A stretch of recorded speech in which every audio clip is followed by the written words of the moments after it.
I'm Adeline Atlas, and today we're unraveling a fascinating contradiction: the interplay between know and know. These two words may sound the same, but they carry completely different meanings, and when you dive deeper, they reveal the complexity of language, meaning, and how we communicate. Let's explore this paradox and how it shapes our understanding, or should I say, our overstanding, of the world. Do you know or not? Let's start with the basics. Know and know are two words we use all the time. Know, a negative response, a refusal, or a denial. It represents what isn't. Know, to be aware, informed, or certain. It represents what is. At first glance, these words seem worlds apart. One denies, the other affirms. One represents a void, the other represents understanding. But here's the twist. When spoken, they sound the same. This phonetic similarity creates an interesting contradiction. When you say, I know, are you affirming knowledge, or could it also imply a denial? And if you're saying no, could it simultaneously point to the absence of knowledge?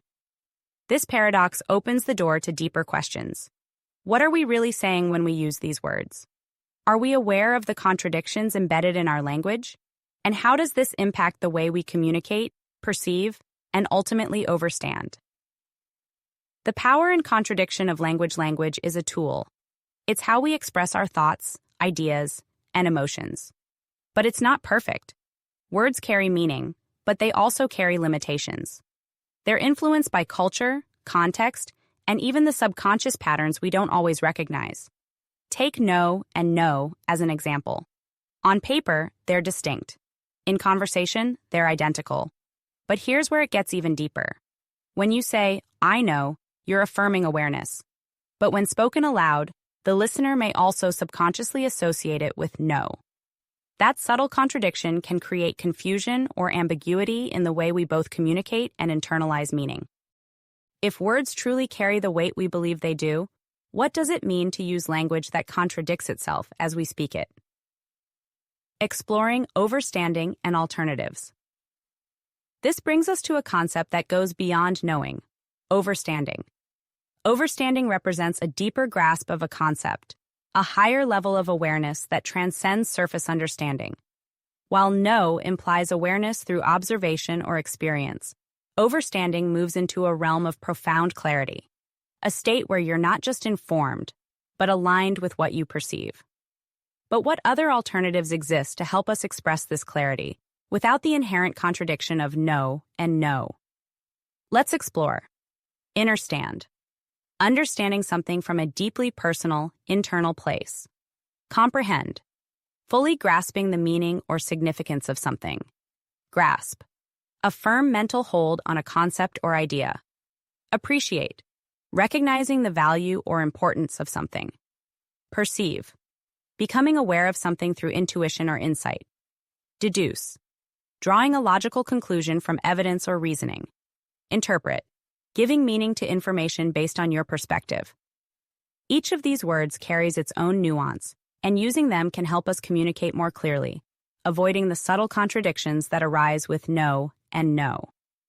What this reveals about us. Our language reflects how we think, perceive, and engage with the world. When we use words that contradict themselves or carry hidden layers of meaning, it reveals the complexity of human communication. Think about this. If we unconsciously contradict ourselves with language, what does that say about how we process information? Could it mean that we're constantly balancing between what we affirm and what we deny, between what we know and what we refuse to see? This duality isn't necessarily a flaw. It's an invitation to dig deeper. It's a reminder that language isn't just about the words we use. It's about the meaning we create. Your challenge: question your language. Here's my challenge for you. Reflect on how you use the words know and know. Are there moments when they overlap or create unintended ambiguity? Consider adopting alternatives like overstand or understand when you want to express a deeper level of understanding. Pay attention to how language shapes your thoughts.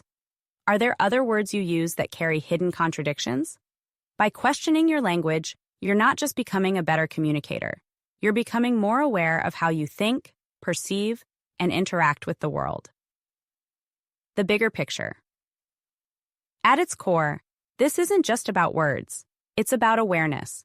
It's about recognizing the subtle ways in which our language influences our reality. When you speak, you're not just sharing information. You're creating vibrations, shaping perspectives, and influencing the world around you. By choosing your words with intention, you can align your communication with your highest truth. So, the next time you find yourself saying, "I know," pause for a moment. Ask yourself, do I truly understand this? Am I aligned with what I'm saying? How can I express this in a way that's clear, intentional, and meaningful?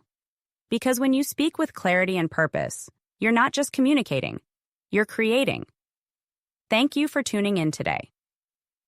If this episode sparked new thoughts or resonated with you, don't forget to order your copy of Soul Game on Amazon for even more insights into language, perception, and conscious living. Until next time, remember, your words are powerful. Use them wisely. Have a blessed day. Bye.